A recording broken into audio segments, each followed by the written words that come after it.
Thank you so much. 7 minutes gone after the hour of 10. For those that have been listening all along, that my voice might sound a bit dodgy tonight, but anyhow, this is what's happening. I'm not feeling very well. I've got this men's flu.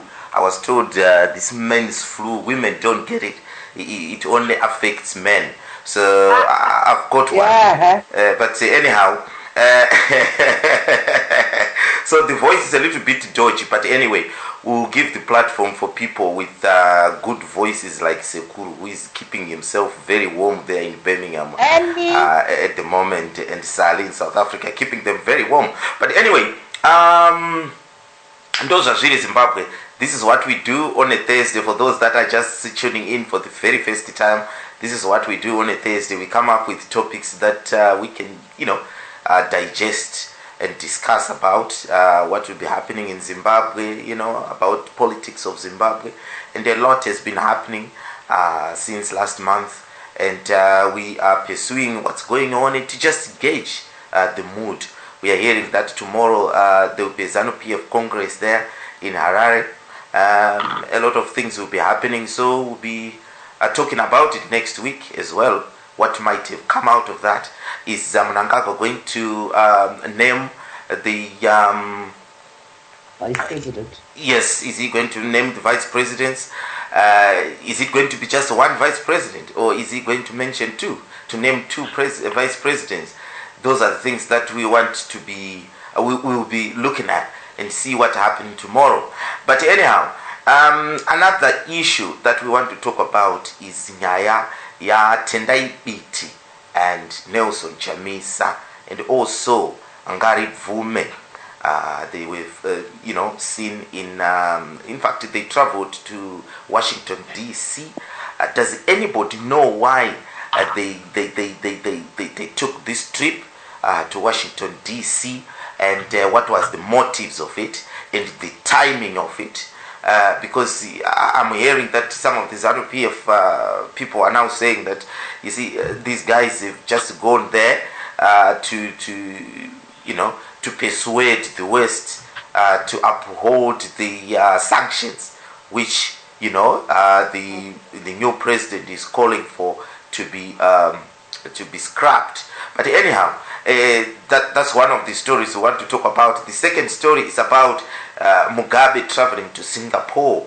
We have learned this afternoon that the government sponsored.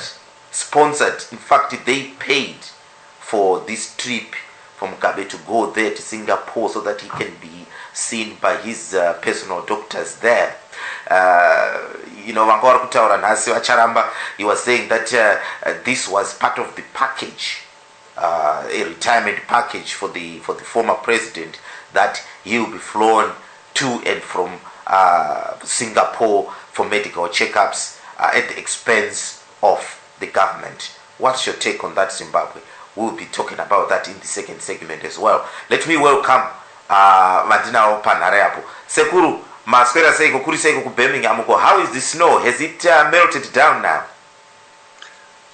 Taswira yedu nzukuru kuti maswirawo vana veZimbabwe chando kuno charova mazara akasisuwa tapinda mumakwande machira kuturikidza ukuita mbaura takatungidza azvidetsereka. Right. Mbaura dzakazara. Mati ndikati mbaura dzakazara here munadzo here mbaura? Mbaura tatungidza dzese dzemvura inotenderera mumba nedzemagetsi hazvisi kushanda ba. Murungotonorwa chete. Rungotonorwa chete semunhu wenyama dzaunyana kudai dzave padhuze nemabhonzo hazvichabobetseri. Aiwa, Sekuru, don't you wish if your beloved team was winning games, you would be, maipembera mchisimuka mchiombera maoko mchiita sese, but they're just losing games and drawing silly games, so I fear for you there, Sekuru. No, timu yangu iri kuitawo zvimwe zvinhu hayo zvainogara ichingoita muna December, zvokugoita madhiro kana kudyiwa. gore rino itori nani haisi kudyiwa inosipedza December wese November na December isati yawina game ka. Okay, all right. Gore rino itori nani haisati yakadyiwa kamwe.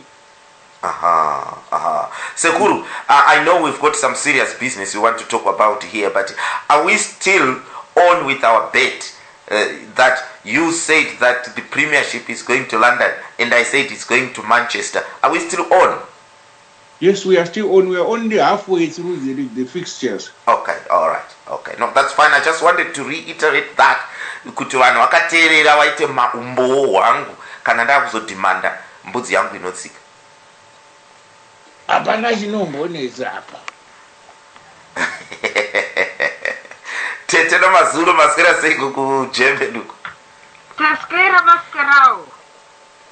Dziri sei kumhuri ikoko? Tiri kufara, hapana chakaipa. Hapana chakaipa. Aiwa, we thank God that you are here today and you are fit and well. Absolutely, yes. Thank you so much. Mukoma Wilbert. Hello, sir. Hello, Tito. Nomazulu. Hello, Sekuru. Hello, Sally. Amkori makadiko. Mutukondo watisingazivi. Tinipedza makadiwo alina. Amuna mtupo here mi wamkoma Wilbert. Regaikatira ndu. Nera gumbo. Regaikani mahira. Chitoa. Right. All right. Thank you so much. Regai ntange nemisekuru since murimo mubato reMDC kuti mungambotipakurirawo kuti vatendai Biti navachamisa vakanga vafambireiko kuenda ku Washington DC? Ku Washington DC kune nyaya dzinoitwa dzegovernment yekuAmerica dzinonzi nyaya dzeCongress. Congress yekuAmerica ndiyo inoplana zvinhu zvainoda kugadzirisa pamitemo yayo yenyika yayo. Saka mimwe mitemo yekuAmerica ikoko inobata dzimwe nyika dzakawanda wanda. Saka zvainobata dzimwe nyika dzakawanda vanenge vachida kuti vataurirane nevanhu vane nyika dzacho idzodzo dzine mitemo yavo inodzibata kuti vanzoti mitemo yavo ichiri kuita here zvavaida kuti iite kana kuti yakapedza here zvavaida kuti iite kana kuti voramba vachienda mberi nazvo here. Saka vanodaidza vanhu vekunyika dzacho idzodzo kuti uyai kuno mutiudze kuti zvichiri kufamba here kana kuti zvapera. Havangodavidzi vanhu vese kazhinji vanodaidza hurumende nemaopposition acho. Saka isu hurumende yedu yakadaidzwa ikati isusu tichangopedza kuita kupu hatiuyi ikoko. Saka veopposition vakadaidzwa vakati alright tinouya tozotaura tozwa kuti munenge muchida kuziva chii. Ndobva vaenda ikoko. Saka vakaenda nokuda kwokuti kuZimbabwe kune mutemo weAmerica unonzi zidhera wakaitwa nenyaya yemasanctions. Saka masanctions aya kana makamatarira ari due for renewal muna February gore rinouya. Saka dzimwe nyika dzinoita maplans acho dzinoplana ahead of time dzogara dzakagadzirira. Saka vakadaidzwa kuti vazopa umbowo kuti chii chiri kuitika muZimbabwe. Right, okay. Saka vakadaidzwa kuti vape umbowo kuti chii chiri kuitika muZimbabwe. Kana vazopa umbowo iwoyo America yochiita sei after that? America yogara pasi seseneti vachitarira mutemo wavo kuti mitemo yavo yakamira sei nenyaya yeZimbabwe, maforeign relations avo neZimbabwe akamira sei. Vakaona kuti zviri kuitika muZimbabwe ndo zvavaida kuti zviitike kugadzirisa mutemo wavo kuti ufitirane nezviri kuitika kuZimbabwe. Vakaona kuti hazvisi kushanda zvavaida kuti zviitike vogadzirisa kuti ugadzirise pasiri kufamba zvakanaka. Okay, all right, okay. Saka ivo vakati chii chakachisi kufamba zvakanaka vaBiti navaChamisa? vaBiti vakati kunyika kwedu kwakaita imwe mbavha yakaba upresident. Aha. Yaba upresident hwacho ndokubva yadzinga mumwe munhu anga achinetsa zvikuru. Ndichiri kunzikwa here. Muri kunzikwa zvakasimba chaizvo sekuru. Endererai zvenyu mberi. Payakaba yakabvisawo mumwe akanga aba futi upresident. Saka nyika yeZimbabwe iri kufamba neparumananzombe pamupata weJericho, nokuti vanhu vakutongwa nemauto. Saka ivo vari kuti vaBiti vari kuti isuse opposition party tiri kuti aiwazve nyika haingatongwi nemauto kava achiita zvokubvutirana simba nepfuti, ingagoita nyika kwayo here. Toda kuti nyika idzokere muutongo hwejekerere, kuti nyika idzokere muutongo hwejekerere ndonge mauto adzokera kudzimba dzawo dzechiuto. Vanhu vosarudza munhu wavanoda kuti vatongwe naye. All right, okay. Aiwa, thank you so much. Vapfebve maswera sei? DJ Sodza ndaswera. Tiri kunzwa a little bit of fidgeting there. What is going on? Ndarabonotora kakapu kekofi kuri kutonhora. Kakapu kekofi, all right. No, pare right. Vapfebve, I don't know, muchidimbu vamwe vanhu veZANU-PF vari kugunun'una kwazvo nezvakandotaurwa navaBiti navaChamisa kuWashington DC. Vari kuti ivo varume ava vakafambira ikoko kuti vandoudza America kuti vanofana kuita uphold nyaya dzemasanctions. This is what we are hearing from ZANU-PF, that varume ava, they are not giving Mnangagwa any chance. They've gone there to denigrate kundotaura kuti this is the old regime and you should keep the sanctions, which is going to pinch the generality of the Zimbabwe. What do you say to that? Wakanga wafambire iko sekuru waidza kuti tsanangudzira chiko chawakanga wafambira varume vaira. Look, I think there is a lot of fake news flying around. Vanhu vachiita misinterpretation ye engagement or my speeches avakaita. First and foremost, to answer question yako kuti vanga vafambirei, people, ZANU-PF must not forget kuti MDC, although it's not part of the problem, it is part of the solution. And the international community know that. And hence you find various countries, whether in Africa and globally, they will be inviting opposition to put across their, the way forward in terms of current situation, and kuti vanoda kuti international community ite help in which way, right? Now, it's also, of course, MDC Tinema policies. We've got our policies, and the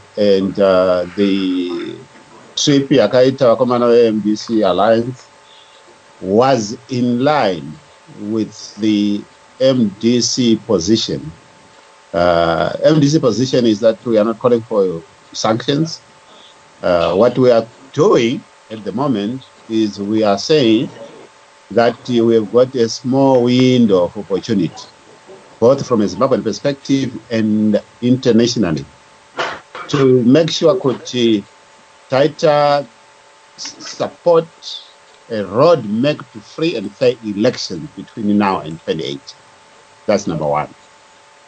Number two, the international community yanga yagara ichi support in terms of aid funding, right? Development aid. We are saying the international community must continue to support efforts at the ground to alleviate people's poverty. Is this we are not here to get into power stepping on dead bodies. We want a fairer distribution of wealth, but we must find a solution. Current situation in Ilipo is not attainable, it's not sustainable. We've got an elected government. So we want to get into 2018 to validate whoever wins. Let us all support Anonga Awe in 2018. That's the message that we are putting across. All right. Batai Makadaro. Chief Sose. Chief Sose Muripoira. Hello, Chief Sose. Babangu Chirandi. Sally. Hello? Yes, DJ Sodza. Chief Sose, are you there? DJ, ya mira ndi taure ndi vanda. Makadi DJ ne muri yese Zimbabwe ne vamwe so ari pano. Tinofara asi muri kubasa kana? Aiwa ndi kubasa ndikutola kupinda pane ngirikini yemaZimbabweans atoda kupinda nevakuru vari kuno kumusangano ana vachamisa na vabiti na vangari bvume. Vari kufana kuadresa maZimbabweans. Saka toda kutanga I think in the next 20-30 minutes. No, ndoda kuziva kuti unovatora kwavari izvo zvindi vataenda navo kuvenue kwacho. Kuvenue kwacho. Hatikwanisi kuita a couple of words nawe. Ndiri kusvika pavari I think in the next 15-20 minutes. And then no, munogona kumbotifonera one of them ombotipawo 5 minutes. Okay, alright. Saka mira ndimhanye pavari then ndobva ndapinda paprogram. Alright, ndatenda zvangu. Okay. Right. Okay. So whilst Chief Sose is getting us one of these men to come and maybe tell us what on earth are they doing in Washington DC? Because in Inishang, I'm told Newamwe were very close to ZANU-PF that this is another issue that this MDC have got. They are now going to America, Kundoti, look, continue with sanctions. And these sanctions are punishing ordinary Zimbabweans, not them political people there, because they are living, lavish life. What do you expect of ZANU-PF? Well, ZANU-PF, in a monopoly of engagement. Look at it. The fact you're going to engage with the international community does not necessarily mean that even Gawa concentrate on delivering what they promised the people of Zimbabwe, right? They've got a very good, on paper it was rosy. We want to see that being implemented. And there's only a short window between now and the next election. Exactly. Don't worry about who is going to America, who is going to Britain, who is going to do this. That is nothing to do with them. Well, fair enough. Sally, I want to come to you. You said you've got something that you want to read for us? It's from Mukanya, okay? You can read it. I don't have to read it. But you want me? My voice is a bit treacherous today, I'm telling you. Oh God, this is a long one, isn't it? Yeah, okay. He's in an argument with Benford about Benford saying that the same sort of thing that ZANU-PF is saying about Chamisa and Biti going there to... they didn't ask for the sanctions to be removed, okay? So he says there... And then when the massacre in Matabeleland was brought up, Benford's answer to that was that Smith had killed thousands. So anyway, it's to do with what's going on in Zimbabwe. You see, the thing is, we're worrying about Biti. Well, I'm not worrying about it. I think it's absolutely brilliant, okay, that Biti and Chamisa went over to America.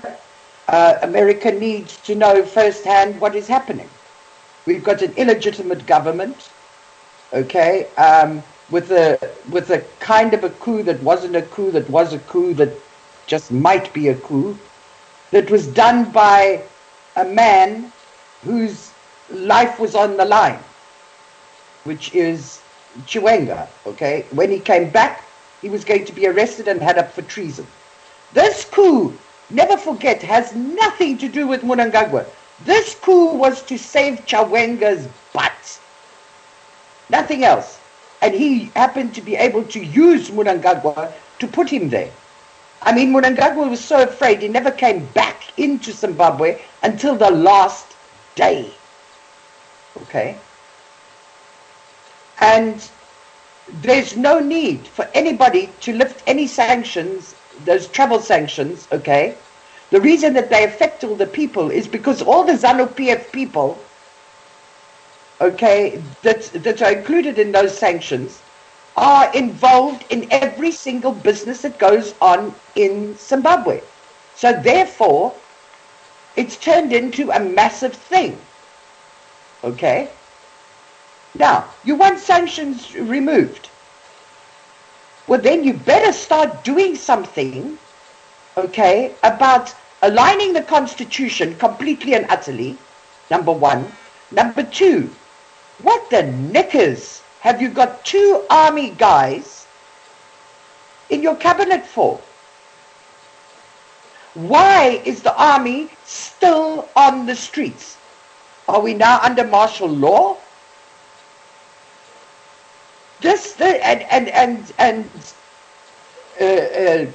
ZANU-PF is worried about Biti and Chamisa going over and asking for sanctions. No, they're not asking for sanctions. They're asking for the implementation or the alignment of the Constitution to enable free and fair elections. This is the time to do it. They have to. They have to go around and let people know. And nothing must be given to Mnangagwa without him keeping up his end of the deal, which was that he was going to have free and fair elections, and they were talking about aligning the Constitution and democracy. He wants democracy. He's got to do some foot lifting there. Okay? I mean, it's becoming ridiculous. Why isn't the army back in the barracks? Now you want the sanctions to be lifted, okay? You want all this foreign aid to pour in, okay? And the international community to invest money and everything. Excuse me, who's in power? ZANU-PF. What's the history of ZANU-PF?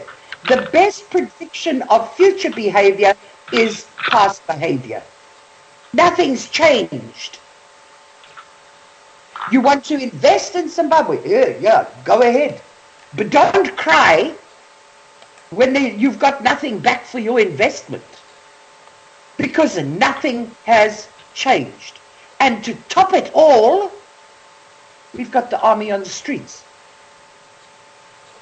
Excuse me, that's called martial law. And if the coup wasn't supposed to be the coup that was the coup, that isn't the coup, that might be the coup, then what the hell are the army doing on the streets? What the hell are the army doing implementing law? What kind of law? Martial law? And this business with Mugabe taking off there to Singapore, well, that's brilliant. All right. Sally, the business of Mugabe going to Singapore and all that at the expense of the government, we'll talk about that in the second segment.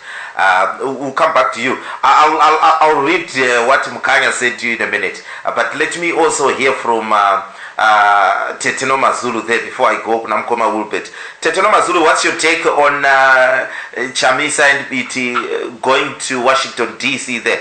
We are hoping that we'll have a quick word with one of them shortly. Oh yes, yeah, I listened to their contribution in the Senate. I found both of them. One of them is Dewa Ngari Vume, yes. Not Mavinga, not Mangari Vume. wamafinga. Yeah, and they made beautiful contributions, really. And I can't add more than what they said. Normally, I'm a critic of Biti, but yesterday, when he contributed to the United States Senate, honestly, I felt very, very proud. Proud in the sense that I think he gave light to so many issues. First of all, I think the United States now know that this coup was, as a matter of fact, a coup, yeah, and it was unconstitutional. And then the fact that the AU and SADC warmed up to it. Now they have to follow up as from now until the elections to see what they are actually going to do. Are the elections going to be free and fair? And all that has to be glass clear. What is free and fair elections? Who is going to monitor those elections? Is the electoral roll going to be transparent? All those things. If they are put into, if they are accountable, if the people who are going to monitor elections in a position to see all those factors relating to free and fair elections, then only then BT or Dewa, they never said they wanted sanctions to be continuously implemented. They just said what was on the ground. And that man, Mr. Fleck, continuously talked about sanctions, but not Chamisa, not BT, not Dewa. Did they ever say, please continue with your sanctions? They just said, please be careful. Because what we have is an illegitimate government that is unconstitutional. I think they were really above board. I am really proud of the three men. I'm sad in the fact that there was not a single woman there from the three of them. But their contribution was really sound. I'm very proud. Thank you very much. Thank you so much. That's a very happy customer there, following what Tendai Biti had to say in the Senate in Washington, D.C. there. Zimbabwe, if you are just joining us, this is what we are talking about. Why these men are in Washington, D.C. I've had ZANU-PF, even Minister Moyo, very critical of why they've gone there. And they are saying that this is merely to go there to encourage, sustainment of sanctions to Zimbabwe, which is not good for the people of Zimbabwe. So ZANU-PF are condemning this visit of Tendai Biti and Chamisa there. Right. Okay. Gisney, Mkoma Wilbert. Hello. How are you, my brother? I'm okay. My view, actually, I just want to comment on two aspects there. First of all, this issue of Zimbabwe's poverty is caused by the sanctions. That is a lie. If you look at what happened during the GNU, at the time when, just before the GNU, remember the inflation had peaked to 500 billion%, and then they scrapped the Zimbabwe dollar. That alone and a few other things managed to cause the economy to recover significantly. And if I'm not mistaken, I think there was a plus economic growth rate of 12% or so in 2009.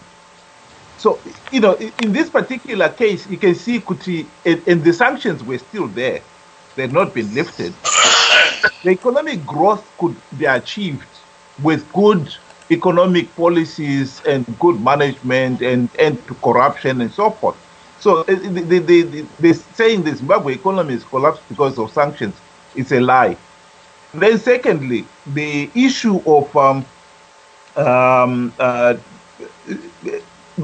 Tendai Biti and Chamisa and everybody else being blamed. This is typical ZANU-PF bullying tactics.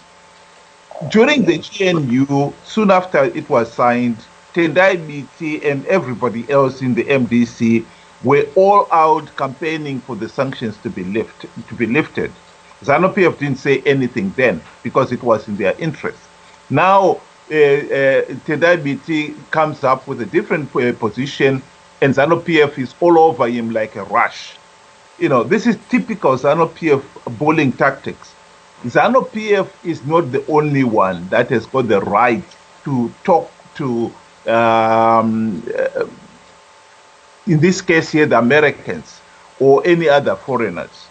Any Zimbabwean has got that right to interact, to exchange ideas, and that is exactly what we want in a healthy and functioning democracy. There cannot only be one opinion in these matters.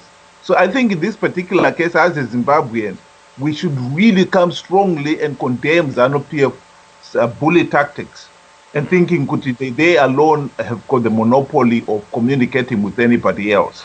If they're going to criticize them, they should criticize them on the basis of what they said, not they are inviting sanctions. The Americans are perfectly capable of making their own decisions without having to if they listen to, if they consult you or anybody else, it's their prerogative. But at the end of the day, it's not MDC or anybody who called upon the Americans to impose the sanctions, even when they were imposed back in 2002. So that is, I think, an issue that we must absolutely underline. And in this particular case, ZANU-PF is very clear that the change of government that happened with the coup was not a change of regime. It was just a change of leadership. ZANU-PF is still the same regime that was there before Mugabe. They've only changed who is leading it. And it's a new government. It's ridiculous. And I think we should also check that. All right. Thank you so much, Mukoma Wilbert, for that. Rekaindi chingamidza wamwe achambotibata apo. Mukoma Teach maswera sei kuLondon. Thank you so much. It's good to have you on the show. Before you say anything, I've asked Sekuru the same question here. Are we still on our bet that the Premier League is going to London or Manchester? Pass. We'll pass now. So you are chickening out now, Mukoma Teach, aren't you? Are you not? No, we dropped 5 vital points, and that is not a very good sign, is it? Okay, that's fine. So you are chickening out, but Sekuru is still standing by his people down in London, winning the Premier League. It's an ultra.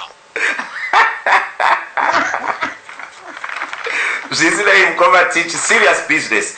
Can you tell me why Tendai Biti and Nelson Chamisa is in Washington, D.C.? And do you think what the Foreign Affairs Minister Sibusiso Moyo was saying is true, that these guys have gone there to just tell the Americans to sustain the sanctions that we are calling for to be removed? Which side of the coin are you in? I think it's all about making a mountain out of a mole here. Right. You know, the first question you have to ask yourself is, what is FAVE doing here? Right. He is the diplomatic representative of the MDC in Europe, and it. Why shouldn't leaders of the MDC make diplomatic forays internationally? I mean, be it America or any other country, why should that be an issue? Yeah, but they are saying kuti wakundokurudzira kuti sanctions arambe aripo. That's what they are saying. No, this is a bit. I'm sorry, I don't know what other words I can use, but I mean, isn't it a bit silly?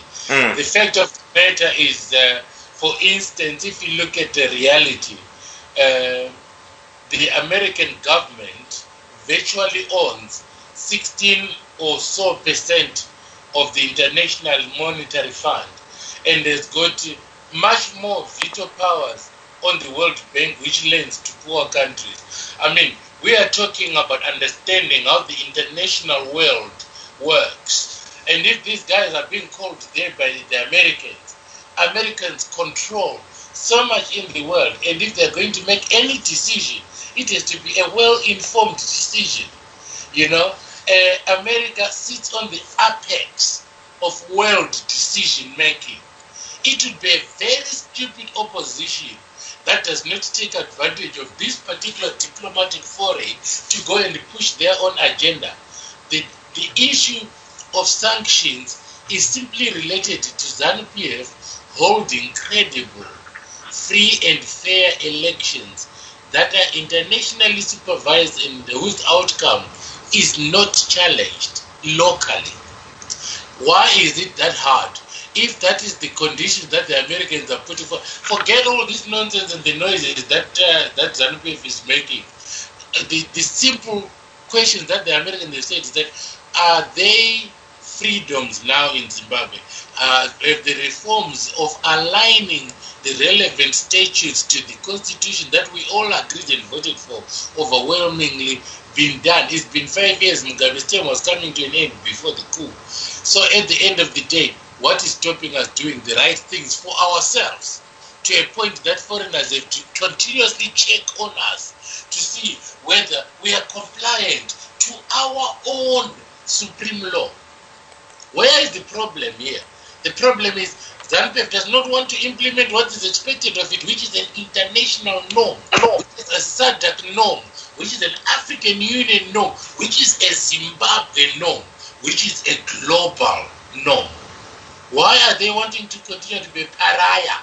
Why don't they just do the right thing and give us free vote? Why don't they give the diaspora vote? That's all they're being asked for. The Americans have not said, can we have a piece of Zimbabwe? The Americans are saying, if we want Zimbabwe to be institutionally strong in terms of the fact that it's being ruled by people that have got the popular mandate of the population of Zimbabwe, and that these people that are in government have got the wherewithal to be able to observe the rule of laws, be it in multilateral agreements or bilateral agreements or economic cooperation agreements or developmental agreements or aid agreements. Not divert anything, not use it politically, but use it for the purposes of uplifting the life of Zimbabweans, which creates a conducive atmosphere for them and their companies to also come and invest in a win-win situation. What is the problem? Why can't they just do that? Than mourn that Chamisa went and said this, that, and that.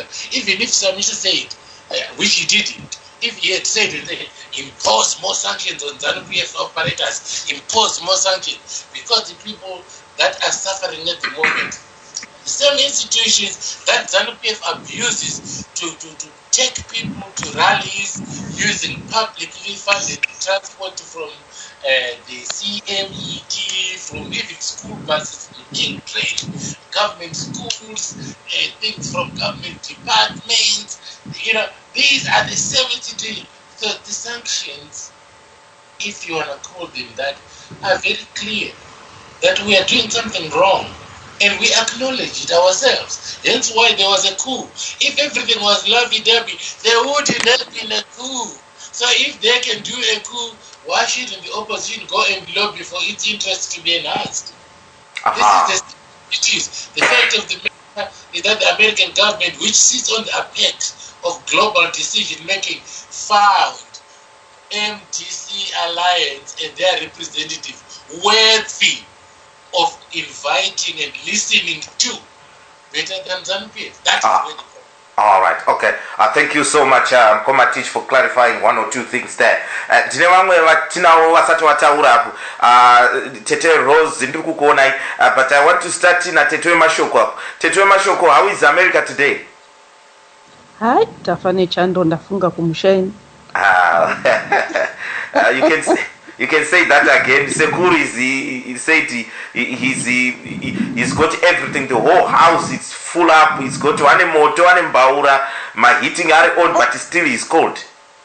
Ndikunyatsowanzwisisa. Ndazofunga rumbo rwaChinks rokuti anzi kumusha kunonwa chando chokwadi gore rino. Tete, what's your take on this issue, Yana Chamisa? Now the ZANU-PF people, even the Minister of Foreign Affairs, now coming out and condemning it, that, they've gone there for the sole purpose of, telling the West to uphold sanctions that we want to get away with. Ati munoziva zvinonzi vanhu vakuru havanzi unonyepa. Nhasi I go on record kuti government yapinda haina kana kumbosiyana. Munoziva inonzi carbon copy naMugabe. People should be very afraid. Nekuti, here is what transpired that particular day. If anybody, the video is there. Munhu wese akawacha from beginning to the end. What they walked away with was, in actual fact, kutonzwa kakutya kuti some Americans have got so much information at their fingertips. Tinozosara zvedu vanhu tomhanya kudzinyika idzi tichino-claim asylum. They know exactly what's happening. There's that lady, I was hoping Savannah was going to be here because ndova yavariko. Pane mukadzi wandisiri kuziva zita rake, a white woman, who answered my questions essay with so much intelligence. And I mean intelligence gathering, not intelligence yake iye, but intelligence gathering. Yekuti kubvira parents sheet, role yaka player, Chiwenga, iye Mnangagwa, and so on. She is the one who laid the groundwork of the video iriku circulate, which is a pity. People should watch from Payakatanga. When that woman was, before even Wanakori book up the the flag, forgotten the other name, but Vunza, they were not grilling her, they wanted to actually understand. Another thing that people should remember, these people who were doing this, avazi vanhu vanongobva kumu street of any place, vongoti, okay, let's have this and talk about it. No. Trukutaura the cream of the crop. Vanoziya zviri kuitika, vanoziya my intentions. Munoziya kuti so going back kuku yanga isiri ku. Pakangobuda mahunga ikungonzi, oh, America has told people this and that. Zvikanzi, no, that's not true. Musingatanga kubuda ndichewengo achiti, oh, Mugabano for quita this and this, but no, not really. We're just making sure kuti zvinhu zvinofamba right. Anybody could tell kuti they lay a groundwork for a coup. Right. Fast forward, and did it. Ini nhasi murume wangu akafa panapa. Ndikauya kumusha ndinonopuwa tsvimbo. Ndonzi tsvimbo iyi chinongedzera murume wako waunoda. Murume ndomupa tsvimbo amurume wangu. Ndo zvakaitwa Zimbabwe. Literally, in the difference ndeyekuti vakanotora baba vemusha wanga vasipo, vakanoti no, iwoka either tinokupondera musango or whatever, asi you're out of the picture. Tsvimbo, rather than saying vanhu chichuzai wamunoda. The other thing inini that really disgusted me was the fact yekuti avana kudedza ma opposition parties, avana kuva include. It was snatch and grab ye handbag yaitambwa pambare pamusika yai. Ndo yakaitika. Vanhu vese vachicelebrate. Okay, fair enough, people were ready for change. But people should have utilized that opportunity. Kuti, you know what? Pasina zvakati hazvisikuitika. Anditi, vanhu vaita tsoro dzavo vapedza. But to show you kuti you can wound with everybody else, but you can't wound with the whole world. Panevan who saw through the whole thing. Vakati, you know what? This is history repeating itself. Nekuti, when the military is the that they are supposed to do, the safety of the country, they should not have any saying, any power regarding matongero enyika. Nekuti the moment yatinodaro atisisina kusiyana ne Egypt. na-assist because assist ndo zvakangoita. So why are people then grumbling and going, oh no, you know, these are traitors. Of course they are traitors to you, because all of a sudden mavhurwa wenyu zvinhu zvenyu chitsotsi chenyu chamakaita vanhu vese vakatarisa. Do what everybody is asking you of doing. If you are for change, by now you should have implemented those changes or involved the opposition party, and which demonstrate tine transparency by doing zvinhu zvenyu zviri transparent. So you know what? Vanhu ngavanyarare. Thank you so much, Tete Mashoko. You've got no problem with Vanabiti to go there. Tete Rosi kwa America uko masera sego. Just good. Yeah, good afternoon to you. How are you there? I'm good. Not bad. Yeah, it's good to have you. Everything going on. Yeah, it's good to have you on the show. What's your take on this visit that these men did there in Washington, D.C.? I'm told they were actually invited, not that they just, decided to pack their bags and fly over there. They were. What people don't understand is they were invited. They just didn't decide to go. But what a lot of people don't understand is the United States government does not make their policies overnight. Anabita vanombosvika vakangopinda zvikanzi policy yatochinja. The United States anyone who knows, because now I have talked to these people vanenge vari State Department, especially after everything went on, because tinenge tivatumira ma-human rights reports nechichi all the time tichitaura navo takanyatsobvunza tikati policy yenyu iri kuita sei, muchaita sei nepolicy yeZimbabwe. And what I was told was the policy of Zimbabwe, the policy is not going to change because they know all the ZANU-PF games and tricks. They're going to adopt a wait and watch. The United States always wants to have an open thing where they get the divergent views. Ivo vanga vane vanhu vavo on the ground, like zvataurwa nasisi vataura first. Pane mukadzi aitaura Miss Sullivan vakatestify nemafacts. They've been doing their homework for a long time. They have dossiers on leader wacho Mnangagwa. They know Mnangagwa zvaakaita ku DRC. What Zimbabweans need to understand is we have a government and a man who is president who is not acceptable even to the rest of the world, not just because of what he did in Zimbabwe, but because of what he also did in other countries. We have criminals in office. It's also Zimbabweans, yeah, we might have a low bar of who we want in office, but the rest of the world doesn't have to have a low bar. They have standards, and sanctions. Zimbabwe was doing fine economically. The Zimbabwean dollar was stronger than the US dollar in 1980, and there were sanctions. In South Africa, there was the apartheid regime. They had sanctions, and that economy was doing well. During the GNU, the economy improved. Sanctions. What about corruption that's costing the country over $1 billion a year? What about the 15 billion that disappeared? What about all the houses? But one of these married the kutenga dzimba. Vachivaka mazi 50-bedroom houses. The first thing they did, Mnangagwa akapinda akatenga motikari nyowani yekufamba nayo. Where are they getting this money? Yekutenga vanhu. For elections, vakatenga new police cars. Why is it that they cannot find money to run the economy, but they can find money to help themselves stay in power? It's because ZANU-PF's business is about staying in power. That is the only thing they care about. That is their major mode of that. That's all that matters to them. How to stay in business, how to be in power, how to get into power, and how to stay in power. That is the only thing they're concerned about. German sanctions then those sanctions are not even really, affecting the country as much as corruption. Zimbabwe.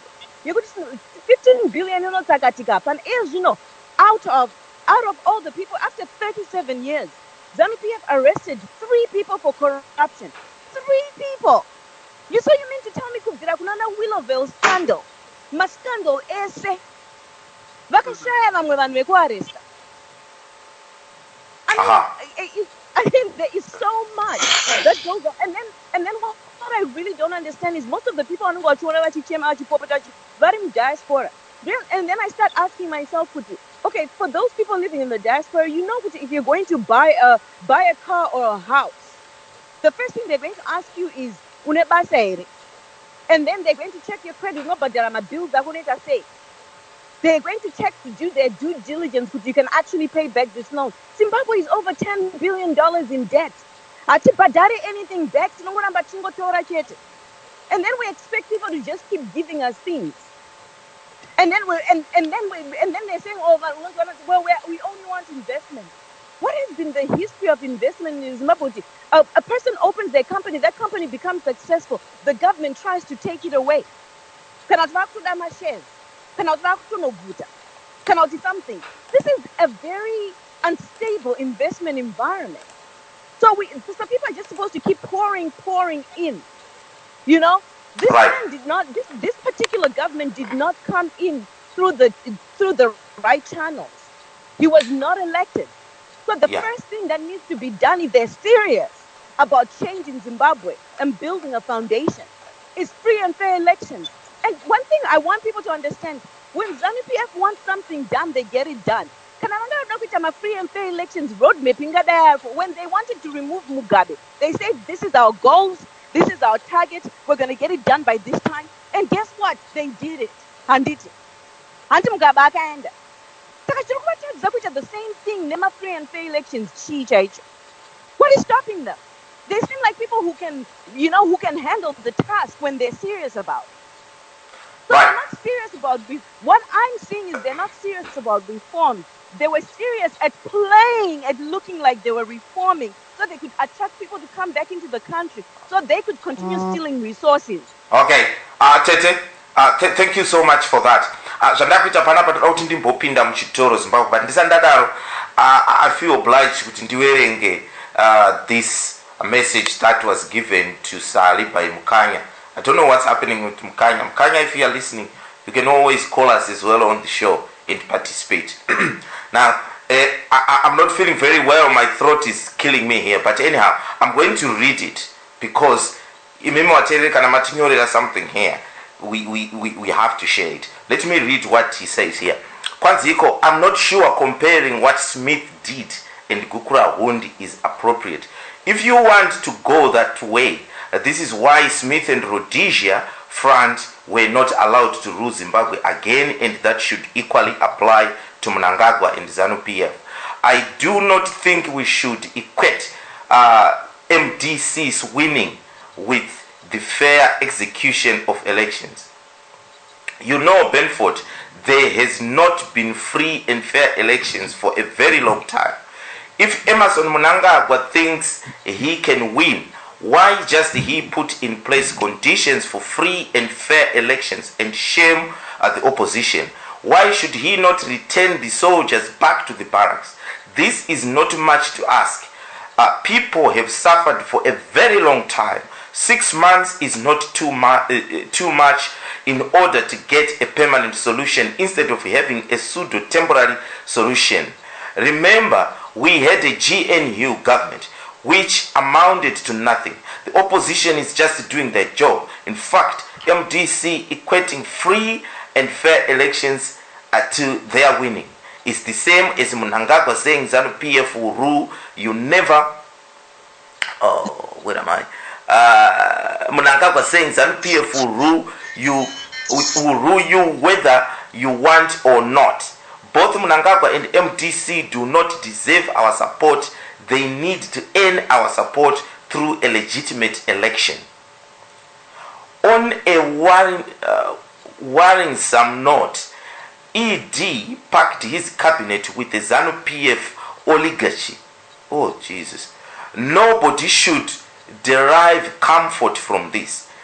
Either Mnangagwa is powerless or he is indifferent to people's fears.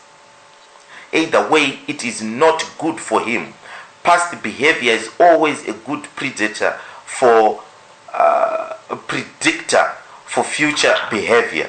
Only a fool will invest in Zimbabwe now, and only a dead fish will flow with the water.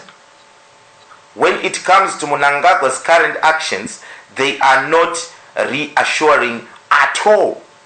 Number one, while people were in euphoria, Mnangagwa was busy militarizing state institutions by first appointing 2 major generals into cabinet, one of them with a terrible human rights record and one of them being accused of stealing diamonds in Congo, thereby legitimizing an illegal takeover of the government, though I support the removal of Mugabe by any means necessary.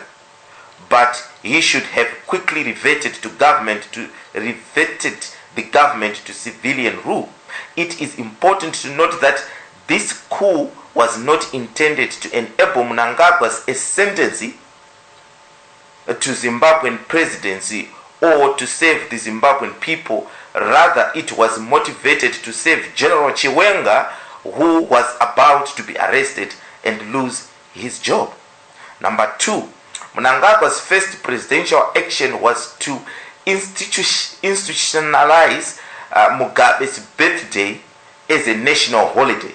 Number 3, enabled Mugabe to continue with looting of state treasury through providing him with the Zim-1 plane to go and see his expecting daughter in Malaysia, while the health system is collapsing in Zimbabwe, such that Mugabe's daughter cannot give birth in Zimbabwe.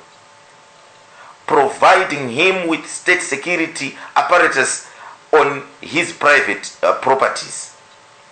Number 4, in ZANU-PF, he is putting together a mechanism for him to become one center of power. Number 5, soldiers have taken over police work and for all intents purpose we are under martial law. Thus we are worse than we were under Robert Mugabe. The only positive action he undertook was meaningless statement enshrined in Chinamasa's budget. Zimbabweans' darker days are ahead.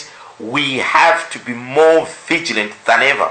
Mnangagwa was key in sustaining Robert Mugabe's tyrant through rigging of elections, killing of the Ndebele people, using these same soldiers to terrorize people in rural Zimbabwe, and you just want us to forget that overnight. Mnangagwa was in Mugabe's cabinet since 1980 and was instrumental in implementing most of the draconian policies which entrenched Mugabe's autocratic rule. I am worried than before. Unless Mnangagwa starts showing that he is truly a born-again Zimbabwean leader, I will not give him another chance to harm me again. Rather, he should give himself a chance to prove that we are wrong. Cry mother, Zimbabwe children, we are hurting. The crocodile is in the loose. Chiwenga is in control. The instrumental community or the international community should not remove sanctions on Zimbabwe until its demands of free and fair elections are met by the current military regime in Zimbabwe. Thank you from Mukanya. Wow. We'll be back after this. In fact, let me read what Mkoma Mandishona is writing to us. Mkoma Mandishona, a very long time there in Australia. He's saying that I think the whole thing is shallow. MDC talk a lot, but no some substances. Being in opposition side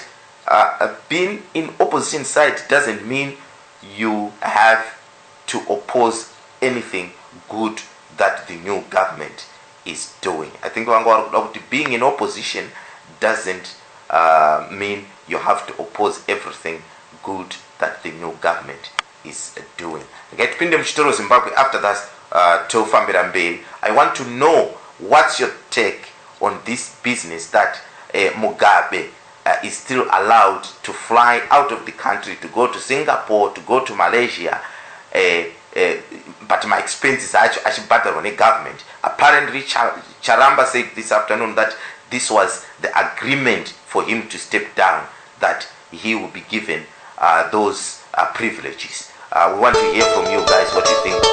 Are you looking for work in health and social care nursing? Then look no further. Creek Recruit is here to hire.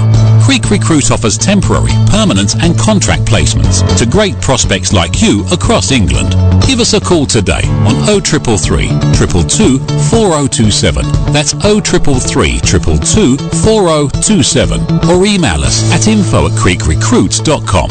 Step into your future. Zvatanga nyangwe takaita kunonokewa tsano tinodonongwewa ba tinosvika chete tati tikupirei kana yatsano gore risati barapwitika rapera akuti 1 January 2018 achinenge chakaherereka pano paZimnet Radio amune kubva nenguva dza 2 p.m. GMT amachita kudzidonedza dzamakafarira gore rese zvino papi pacho kesto pasvese achaninokukurudzira iwewe chete muteereri usanonoka kudonedza vhoti yako iwewe aine top 100 naika akambo kako iwewe kaunoda iwewe akotadza kupinda nekuda kwekuti unenge wangoshayiwa vhoti imwe chete zvayo kana mbiri nhatu sadaro lesa vhoti iri vaya pawebsite unongoti iwewe www.zimnetradio.com. This is a disclaimer. The opinions expressed by contributors during radio call-in shows are solely those of the individual callers and do not reflect the opinions of Zimnet Radio, DJs, presenters, managers or administration. Listeners are encouraged and advised to seek the services of qualified professionals for their personal problems. In touch with the best online station, Zimnet Radio. Join DJ Sodza and his informative team live every Thursday at 9 p.m. UK time, discussing Zimbabwean politics. It is a Thursday, and you know what that means. It's a men's corner show with yours truly, DJ Sodza. Stuart Productions.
Yes, thank you so much.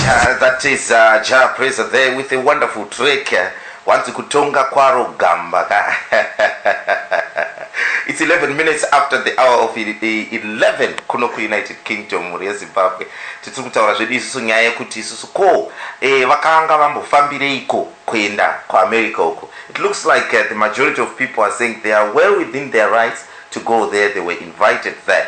But ndisandadaro ndoda kuti ndinzwe kuna Chief Soswe in a minute. But ndakatanga ndawerenga this short message I received from one of our valid listeners. It's saying that the issue with the MDC trip was the timing of it. It was a political blunder. If I was ZANU, I would sing like a canary that they went to call for more sanctions and they are foreign agents. For those who say ED is illegitimate, what does the Constitution say when a president resigns? Question marking. MDC should have refused to support. MDC should have refused to support the impeachment without reforms first, and ZANU could have given in. Right. Chief Soshe Masura Segwa. Hello, Chief Soshe. DJ Makadi. No, Tinofara Jose. I understand you've got one of the guys that flew into America there for this Congress. I actually had to pull him out of the meeting. So what is happening is Honorable Chamisa was meeting na former finance minister Biti the meeting yao. Yes. Sakapana pandina Mr. President Jacob Ngaruvume, part of the MDC alliance. As you understand, these people came here not as MDC, as is widely being said. And it's unfortunate that people are denigrating MDC, but they came here as MDC alliance. And I have President Ngaruvume here. He will just update you on what they've been doing. Okay. He has to go back into another meeting, and then you will come here again and address the Zimbabweans who are waiting. All right, guys, tell it now. Dear spokesman, we are alliance. Vapa ini ndakubuda ndakutenda varume ava basa ravakashanda. Ukaona ZANU-PF yakuchema nekujamba zvairi kuita izvi, it means they touched their nerve. Saka I want to thank them so much for what they did. Rikaenda kupei kuna President Ngaruvume. Hello. Yebo Makadi. Tinofara Ngaruvume makasimba here. Ndakasimba. Now, we've got the whole diasporas listening right now. A lot of people are worrying, why did you find yourself in Washington, D.C.? We are hearing that ZANU-PF are not happy with your presence there. They are saying that you just went there with sole reason to uphold the sanctions. What do you say to that? Yeah. Chokutanga ndinoda kuti makadini vateereri vose. Thank you very much for having me here. Kuti ZANU-PF haisi kufara, isu seopposition kana ZANU-PF isi kufara tirinyatsoziva kuti komba tiri kuite basa redu because hatidi kufadze ZANU zvachose, ndo chekutanga. Saka we make no apologies for the unhappiness of ZANU-PF. ZANU-PF has tormented our country Zimbabwe, yashungurudze vanhu, saka hatina chikonzero chekuti ifare. Zvino ndochiuye patrip yetinayo. This trip we have has nothing to do with sanctions. Hatina kuuya kuno kutaura nezvema-sanctions. Hatina kuuya kuno kukumbire ma-sanctions. Nekuti in the first place hatina simba rekuise ma-sanctions pavanhu kana kumabvisa. Saka narrative yavari kupusha kuti this trip was meant to call for sanctions against Zimbabwe or against anyone in Zimbabwe. That is false. That is not true. Trip ino is our diplomatic offensive as the MDC alliance to appraise our, the international community, the regional community, and everyone about what is happening in the country. And these are routine trips that any opposition political party would take to engage different partners across the world. From our point of view as the opposition, ZANU-PF is doing the same. So the foreign minister was meeting with the American ambassador, and he has got other diplomatic offenses where he's going. That is well within his constitutional right and his mandate as the foreign minister. And at the same time, is also well within our constitutional rights as the opposition, and in particular as the MDC alliance. There's absolutely nothing wrong that we have done in engaging with our American partners. Right now, as I'm speaking to you, I'm at George Washington University. there are hundreds of Zimbabweans waiting for me inside for us to appraise them on the situation on the ground in the country. They want to know what is happening. And these are very important and key component part of our nation. They want to hear and find out what is happening. And we are simply going to do that. Tell them what is happening from our point of view as the opposition. And all that engagement is what this trip is all about. Appraise Zimbabweans of what is happening in the country. Appraise our international partners of what is happening. Appraise whoever would want to hear the story from an opposition point of view. And there's absolutely no crime committed, no offense committed. It's simply a matter of what ZANU-PF would want us as the opposition to do an advocacy against sanctions for them. That's not our duty. It is up to them. They can engage the American government and speak out against sanctions should they feel there are sanctions imposed against them. That's not part of our business. We don't speak on behalf of ZANU-PF. We don't speak on behalf of anybody. We speak on behalf of what we represent as the opposition. And this is precisely what we are doing. There's no reason for anybody then to misinform the whole world and Zimbabweans that we are here to call sanctions against anyone. That is irresponsible, actually. That's irresponsible propaganda. That has nothing to do with why we are here. What do you say to some people that are saying maybe the timing of it was not good? The timing. Okay, fine. When did they want us to do the trip? Hello? Yes. Oh, okay. So I'm saying, you see, this is the best timing for us as far as we are concerned. This is our time. You know, there's been major developments in our country. And Zimbabweans in the diaspora would want to know exactly what is happening. Our partners would want to know what is happening. The international community would want to know what is happening from our point of view. And this is the time we decided to engage. And the timing can't be any better. We can't wait for a year. We are facing a watershed election next year, and we've got concerns that we would want to make sure we push across to the ZANU-PF government and to Zimbabweans abroad. And this is precisely what we are doing. We can't wait for another 1 year. We only begin to engage later than that. Okay. So the timing is just but perfect. All right. Thank you so much. Zimbabwe, if you are just tuning in, we have got Mkoma Jacob Ngarivume panapa.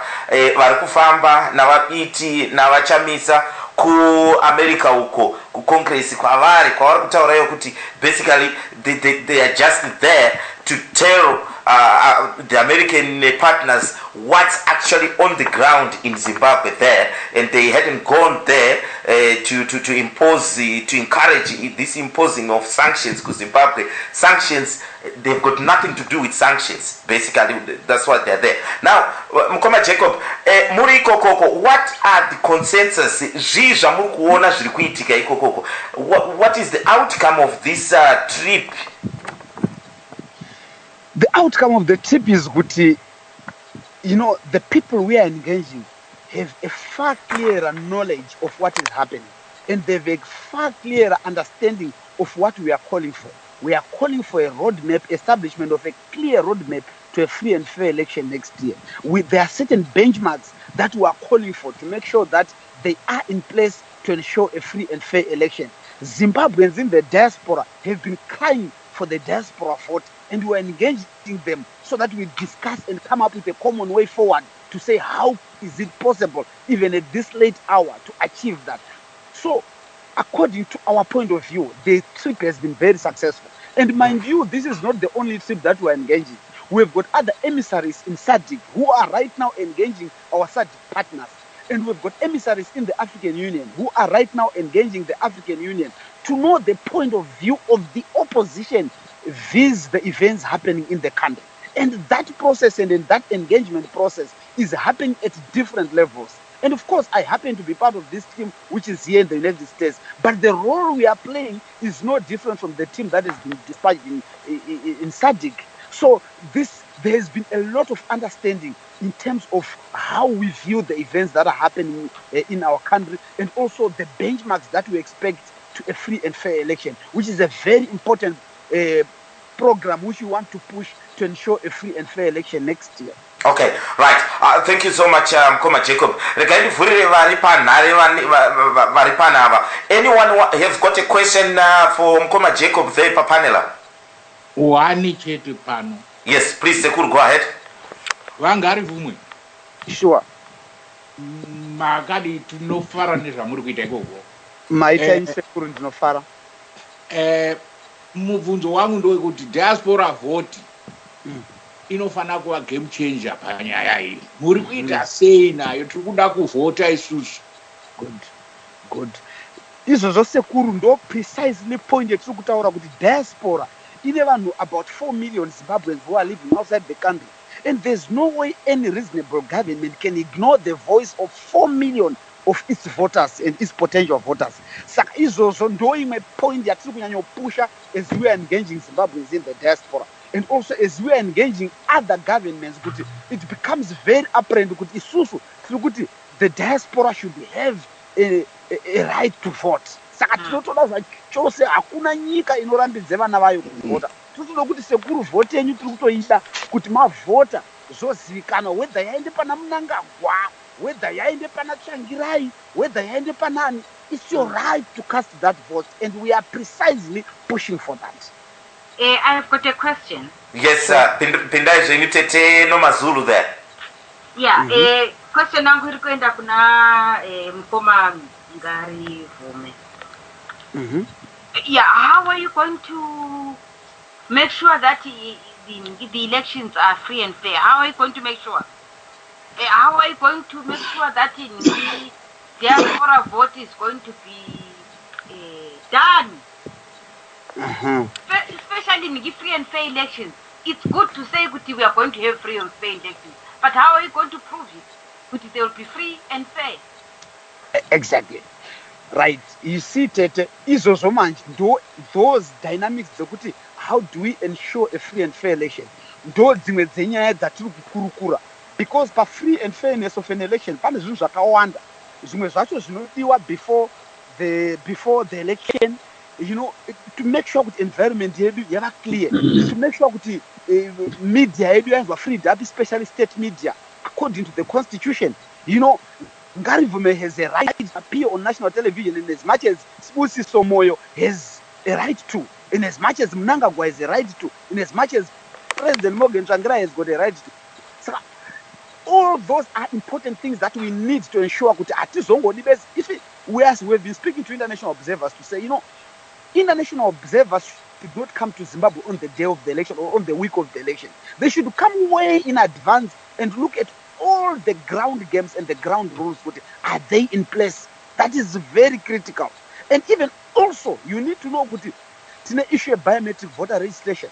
There are still fundamentals around that which we want to ensure. But even the body which is administering our elections, the Zimbabwe Electoral Commission, is it properly constituted?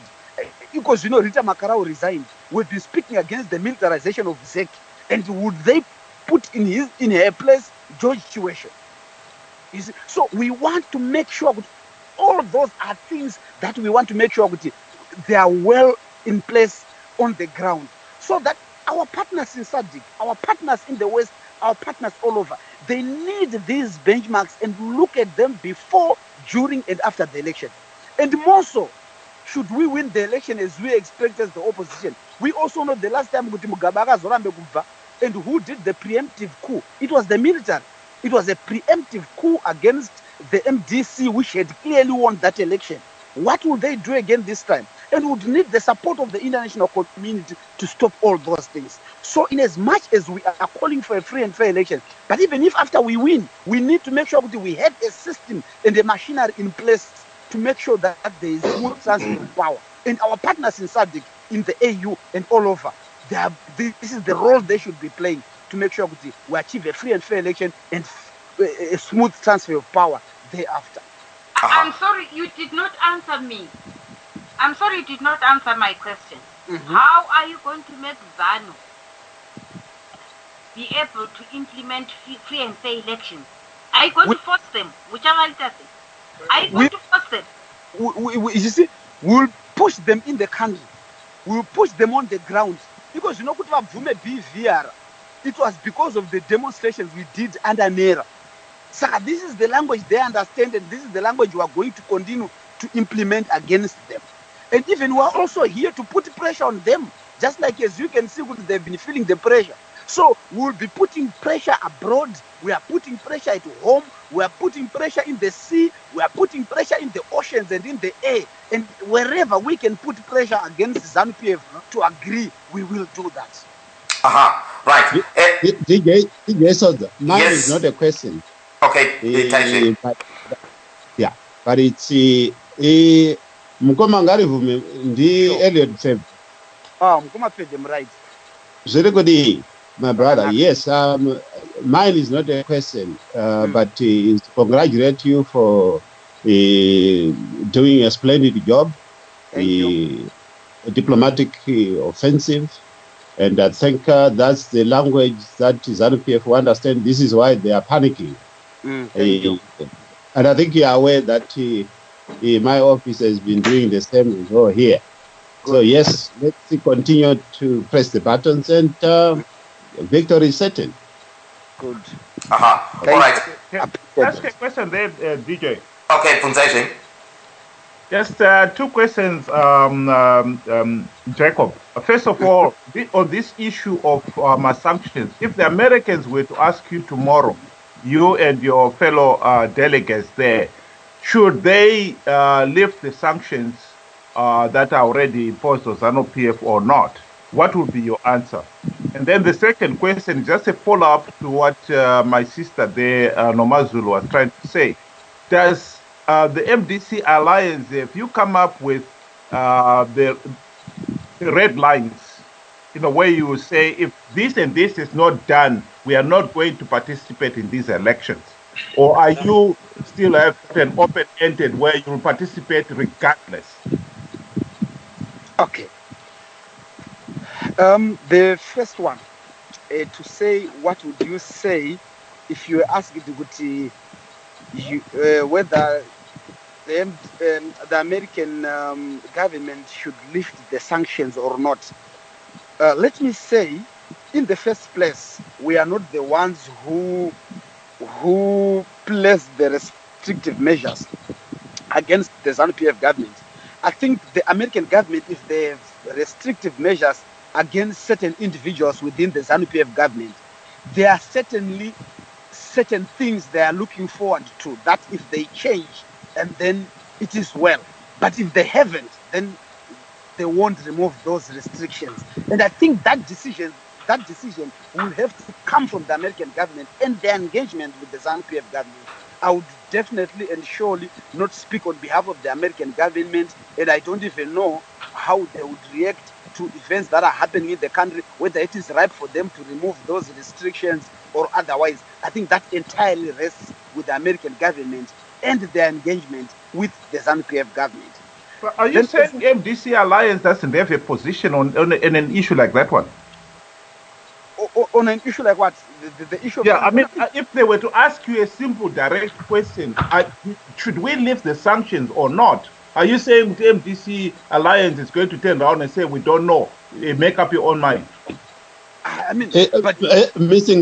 Ngarivumi, can I just weigh in there? Right.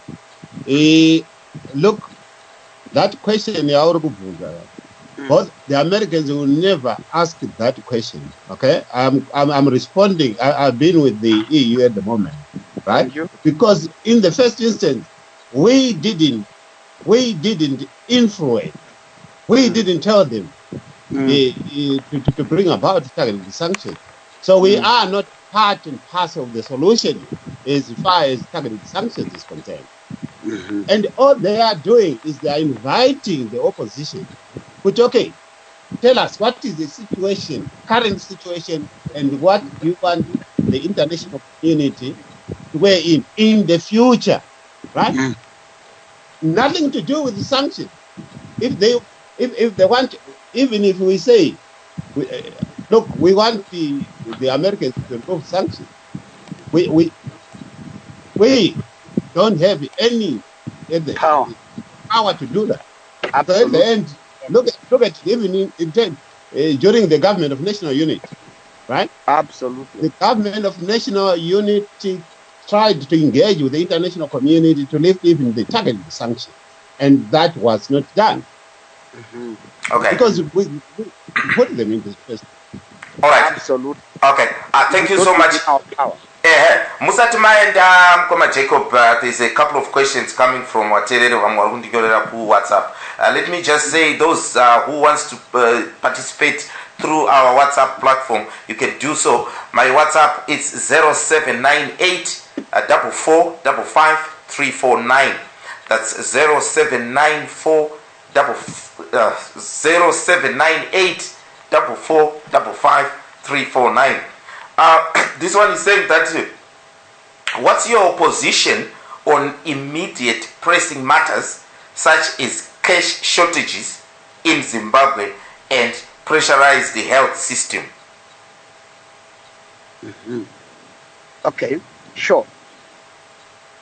The health crisis, the cash crisis has been our major concern as a nation.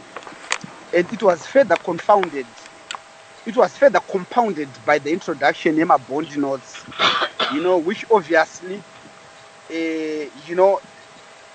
zvakatowedzera kuba kwanga kuchiite government. They've got a budget deficit which they are trying to deal with, and then at the same time they are printing worthless money and taking real money through bond notes, and it has not helped the situation at all. And I think ultimately the solution really to all the problems we are facing in the country is to make sure we effect a government change. As long as we have got a government, a ZANU-PF system that is corrupt, a ZANU-PF system that has failed to deal with these key issues, kuite kuti dzimwe mbavha dzinoti dzimwe mbavha imbavha.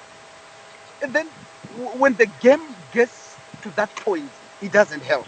It doesn't solve the economy. It doesn't solve anything. Saka, what we need is a complete overhaul of the government system we have, and then have fresh minds managing our economy and our affairs.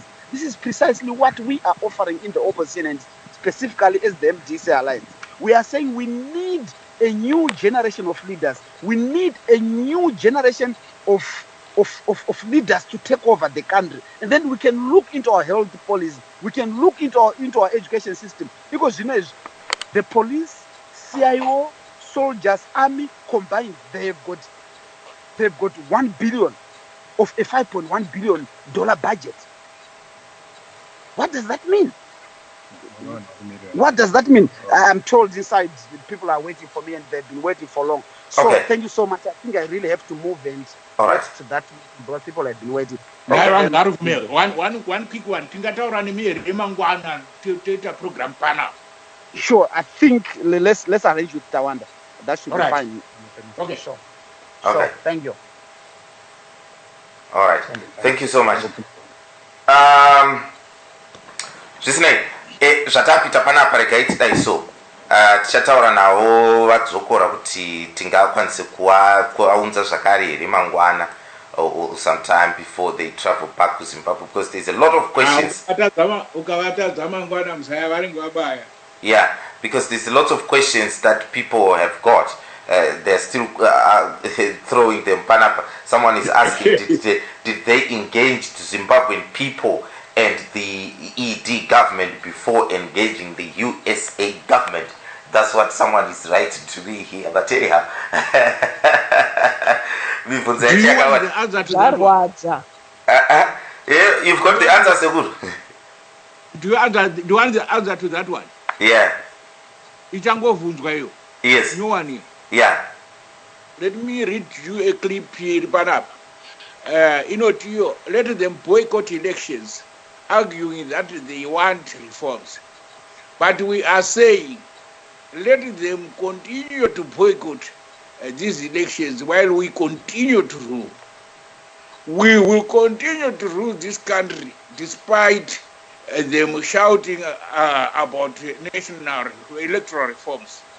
We are just listening to them, and when they talk sense, we take those useful ideas from them, and continue to rule. Mm. Do you know who said that? Yes, I think it should be Mnangagwa. President Mnangagwa said that. Yeah. He said, I want. If I was God, if I was God, I would deny them oxygen. That's when he said this. Say, I will deny them oxygen so that all the opposition supporters die, and then I can continue ruling like this. Yeah, that is very bad. The answer to that is the answer to that person. If we have engaged it, that is the answer we got from the president. All right. Okay. Right. Okay, guys. We've got 20 minutes. 20 minutes to finish off. But we cannot go before we address this. So I need each one of you to give me a brief answer to the following question. What is your take on what we have had this afternoon by George Charamba? Incidentally, he is now become the spokesman of Emmerson Mnangagwa. I didn't know that. But Arkutiye, the president, flew to Singapore. And the former president, the ex-president was flown to Singapore using government money because this was part of his retirement package. Now, hearing that, Sally, what's your feeling? Nothing's changed. It's all just it's all smoke. This is what ZANU-PF does. This is how they play games. Okay? And, I mean, seriously, it's not just the flying to Singapore and Malaysia and the pregnant daughter and I don't know, everything else, okay? It's the entourage that went with him. Those two boys, okay? They've still got an entourage of 4 that came from South Africa with them. Okay? So those 2 boys are in South Africa and they have their aides or bodyguards or whatever you want to call them here in South Africa. Being paid for by who? By the Zimbabwean people.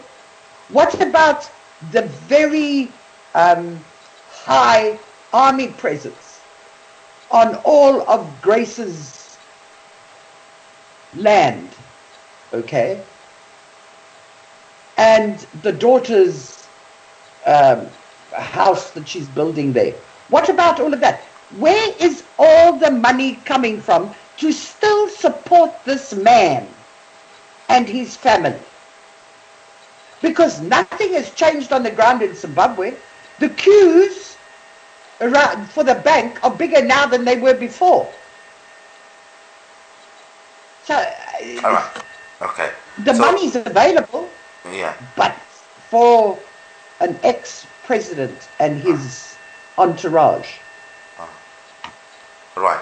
That's not good. Sekuru, what's your feeling hearing that? Personally, I want Mugabe to be treated and to be well so that he can see the change in Zimbabwe after 2018 elections. What I don't want is for his parasites to be looked after by the state. If he's going on a medical trip, he must just take a bodyguard with him and go and get treated. Nobody is treating him in Zimbabwe.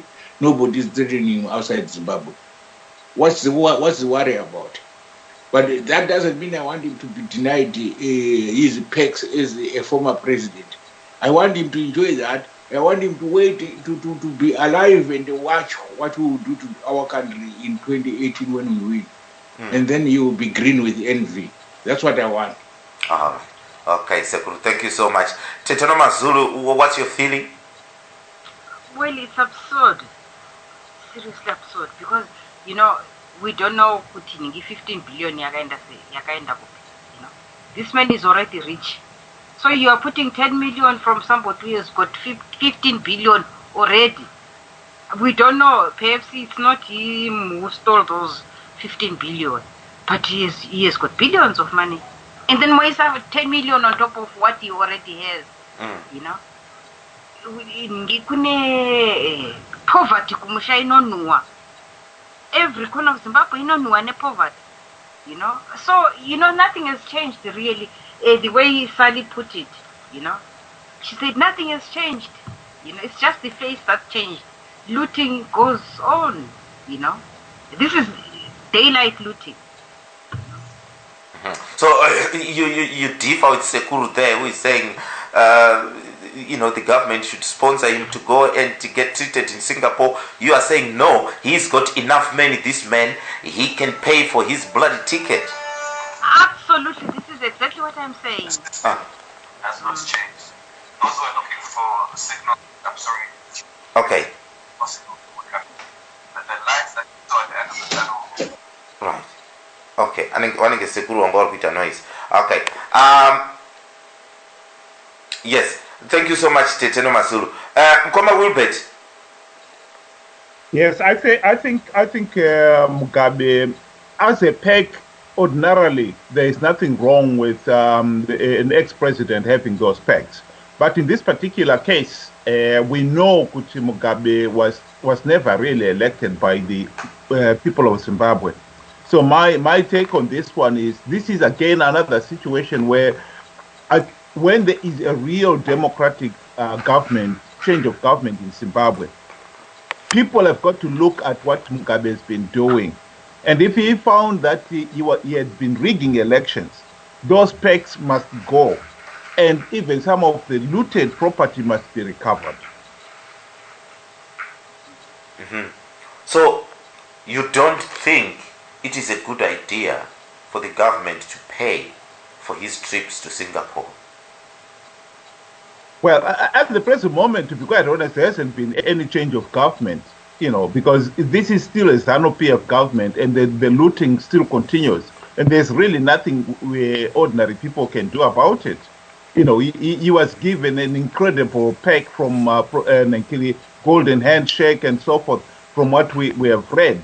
And in this particular case, for a country that is failing to buy painkillers for a big hospital like Paranyakwa, for him to be spending all these, in the past, it used to cost something like 3 million a trip to Singapore.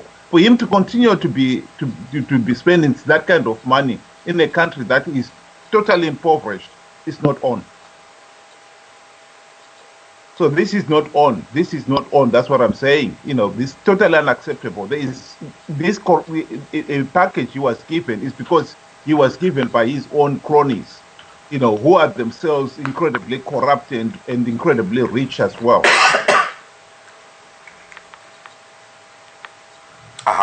Aywa. Thank you so much, Koma Gulbet.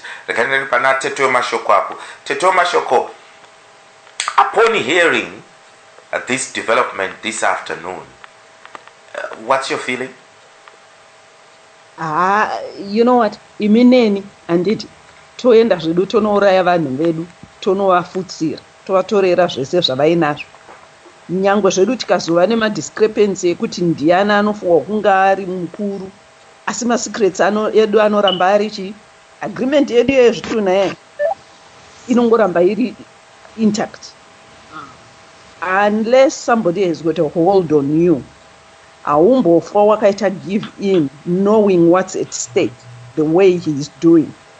Nekuti iye zvino he knows not only nyaya yekuti maAmericans kuno vanhu vari kusvetuka up and down kunge makurwe ari kudambuka makumbo, then you still go on and do that unless somebody has got something that they've got on you.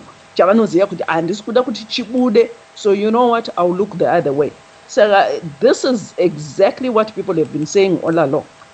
It's just matsotsi, different day, different style altogether. All of them should just go, period. And whoever criticizes Nankerebana MDC, the Nema alliances, Avo, is delusional. Absolutely. Because for change to come, Javai should be done more often. From here, they should go to Britain, they should go to France, they should go to Canada until they feel the fire and until those changes have been implemented. Period. All right. Thank you. Mkoma Teach. Mkoma Teach muripo ira.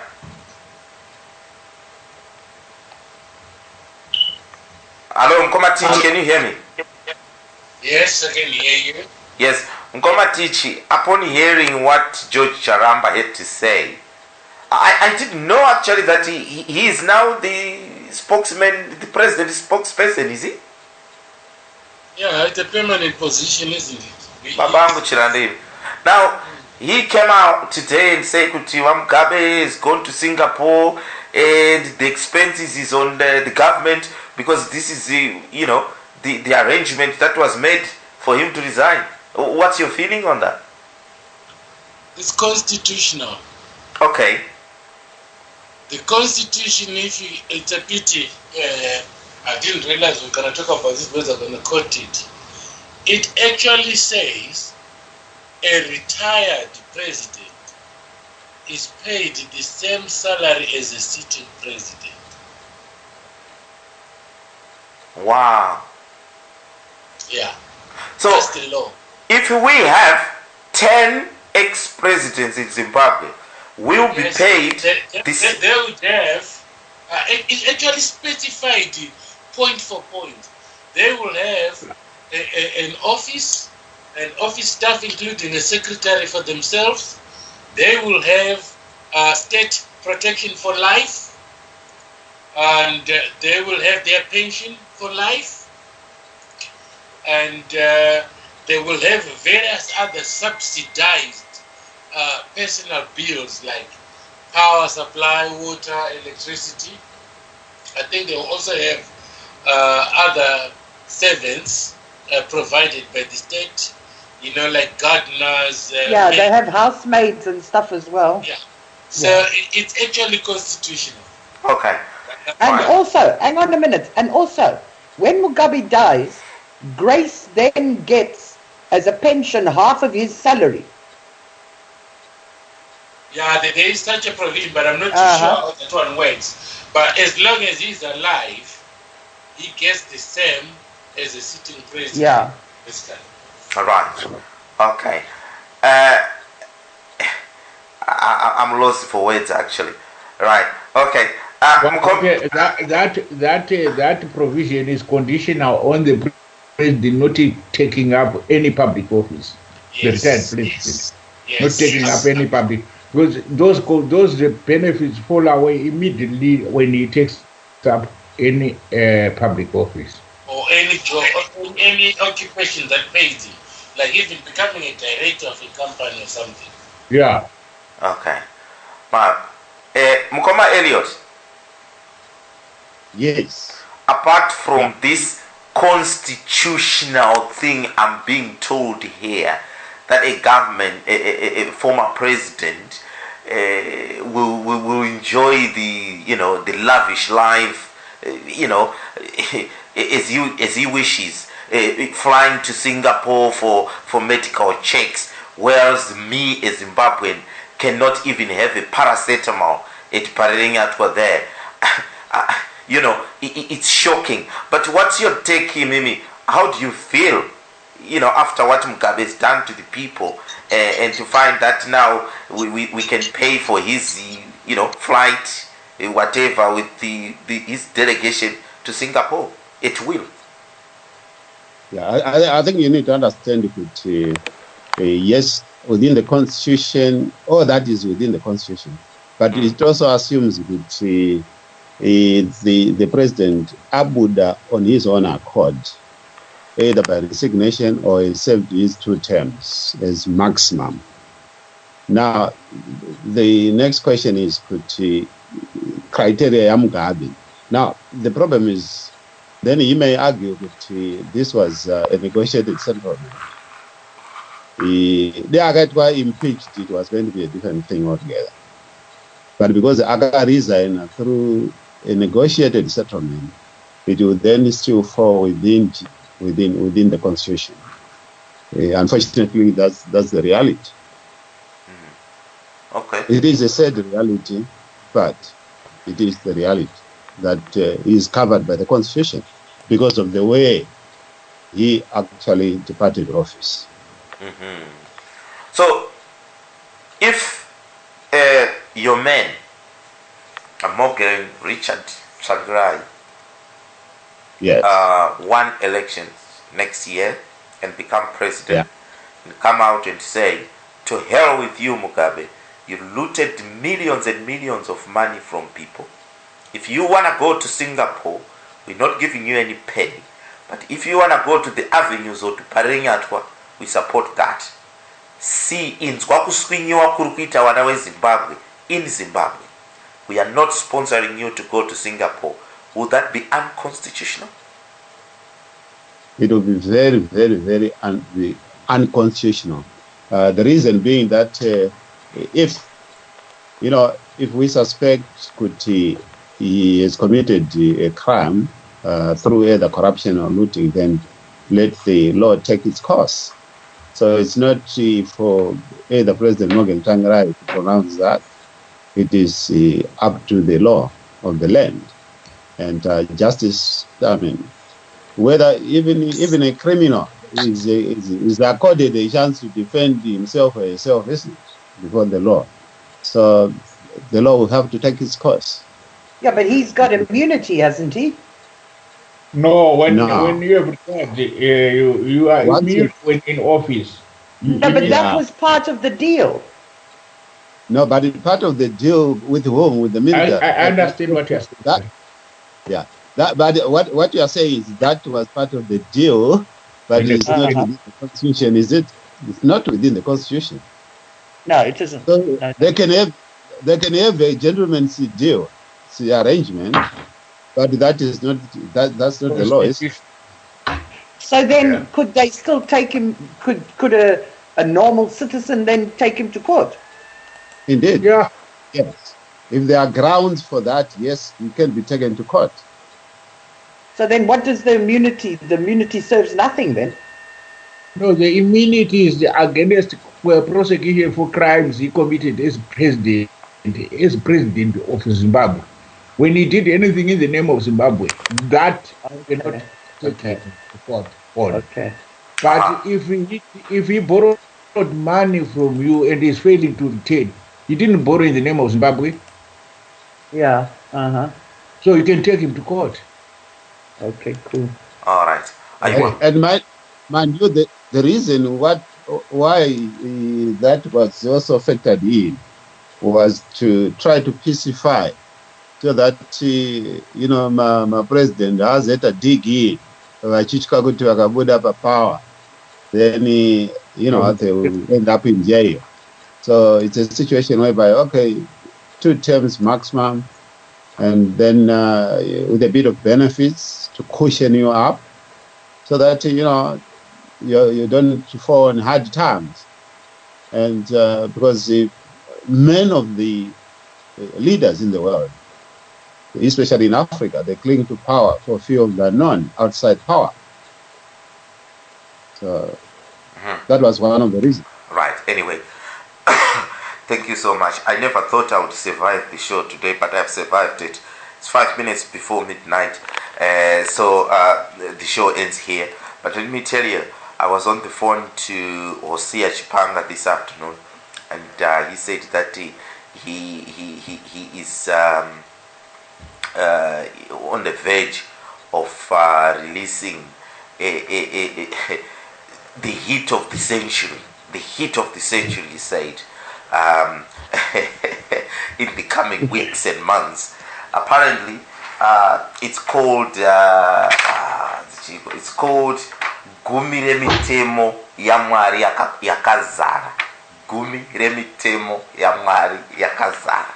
This is a new album that he is working on, and he is almost there.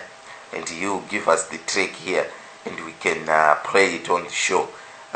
Thank you so much, Zimbabwe, for that. It has been a pleasure indeed having you on show here. Tete Sali, Tete Nomazulu, Tete Wemashoko, wanamkoma Ticho Wemakore watisikachaziwa, wanamkoma Elliot, wanamkoma Wilbert, wana Chief Sose, tataura zvina mukoma Jacob Ngarivume, wana sekuru, everybody who has participated on the show, and those that has been participating kuseri through our WhatsApp platform and also our Skype platforms there. Thank you so much for your participation. We shall meet again. Thank you. Hold on. Thank you, DJ Sodza, for allowing us to have the show, even though you are sick. I hope that you get better very soon. Right. Thank you so much, Sally. Yes, Mkoma Wilpet. Just a quick one. You were talking of you may get Jacob tomorrow. If you do that, are you going to notify everybody? Yes, definitely we will. I'll speak na Mkoma Tawanda, then we'll find out what time and what not. It has to be fine for everybody. Then I'll let you know. I'll throw it on our WhatsApp chat room. Okay. Yeah. Right. Is everyone okay there? Anyone wants to say something? We've got 2 minutes. Thank you, I Boss. can just add a remark on what you were saying about him going to Singapore. I think actually the perks that a retired president gets have got to be reasonable. So in this particular case, if, for instance, he's saying he's going to Singapore to have an eye checkup, you know, the state can turn around and say, well, you can have an eye checkup here. We've got an eye center, and there's no reason why he should insist. If he insists, he can go, but the state doesn't have to pay it. Precisely. It's an open-ended Nankiri where you can go wherever you want to go. Yeah, I mean that's what intrigues me. Kuti antara kuti andisi kudaba kuitwa cataract mu Zimbabwe ndoda kundoitwa ku America and you have to pay for me. Why? Come on, guys. They used to, but you know what? They used to have one of the best cataract eye guys in Mutare. He was a Sikh guy from somewhere in India, and he was absolutely brilliant. Why couldn't he have his eyes done in Zimbabwe? Munoziva kuti chi common sense ndo zvachona zviri kunetsa vanhu vakauya kuno kuzvonzi handima vataurira kuti vachengete anonzi ma-elections. They see those kind of things. It's irrational. Hospital inini chances aya ndinopinda ndikaenda ikoko Franken maybe anenge ari ikoko kana muzukuru wake, because that's the system that is there. Munoziva kuti kuZimbabwe kwakuine one of the best health systems. If you all remember, vanhu vaibvawo as far as kunana Libya uko vachiuya kuzogadzirwa kuZimbabwe, vana vekuzvikoro vaiuya muZimbabwe, and they managed to ground down the whole country, and still people are being given reprieves. Oh, you know what? Yeah, it's really better. Change is better. Change for what? In the name? What change? What change? Oh. Nothing's changed. Oh yes, hang on, it has. It has. We're now under martial law. Exactly, which is even worse. Oh no, that's fantastic. That's one step forward. Now all the investors must come and invest. Daddy, get away with your sarcasm. Well, say, Guru, I'm so tired of being beaten up. Right.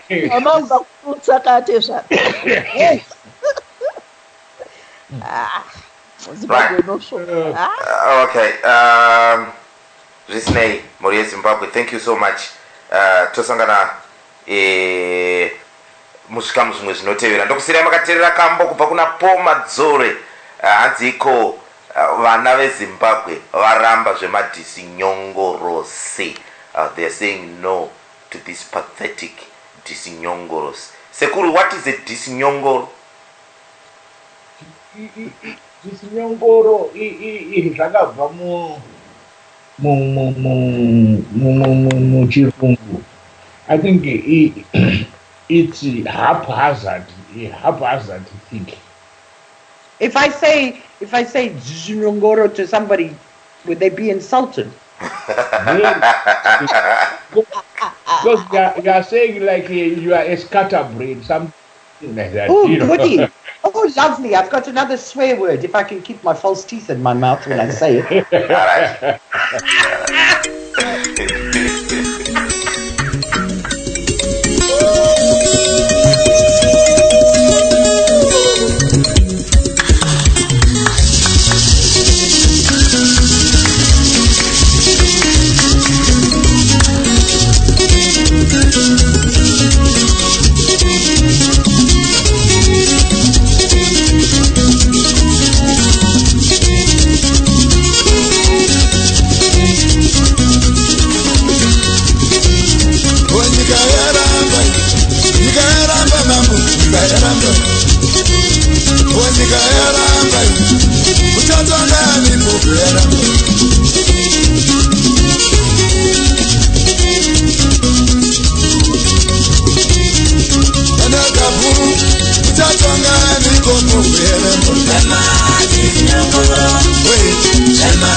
Uchatonga